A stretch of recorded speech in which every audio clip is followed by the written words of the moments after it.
Lumaragas ang pagpupala po sa ating lahat para sa ating pangaraw-araw na talata. Tayo ngayon ay nasa Exodus Kapitulo 4 simula versikulo 18 hanggang versikulo 20. Umuwi si Moses upang magpaalam sa biyenan niyang si Jethro. Sinabi niya, babalik po ako sa Ehipto. Dadalawin ko po ang aking mga kamag-anak doon para malaman ko naman kung buhay pa sila.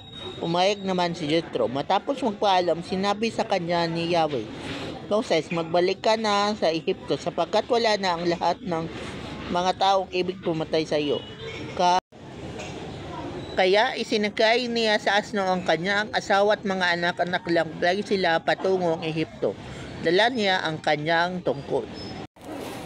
So sa passage na to, si Moses ay nagpapaalam na sa kanyang father-in-law na si Jethro na siya ay babalik na doon sa Egypt para pamunuan ang mga Israelita na maalis sila sa kanilang pagkaalipin. At oo, kasama ni Moses ang kanyang buong pamilya papunta sa Egypt. So ang ibig sabihin nito, kapag ikaw ay nasa ministry, literal na buong family mo ang makakasama mo sa ministry. Sila ay tutulong sa iyo at susuportahan ka at hindi ka nila kukontrahin dapat. At pag ikaw ay nasa ministry, hindi mo dapat iiwan ang iyong pamilya. Damay-damay kumbaga.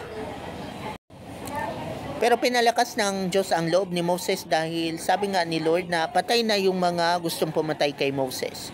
Kumbaga ibang paraon na yaong nakaupo. At hindi kilala si Moses o ang kanyang krimeng ginawa. Pero delikado pa rin para sa kanya ang pumunta doon. Pero sinabi ng Diyos na sasamahan siya ni Lord. Kaya walang takot si Moses.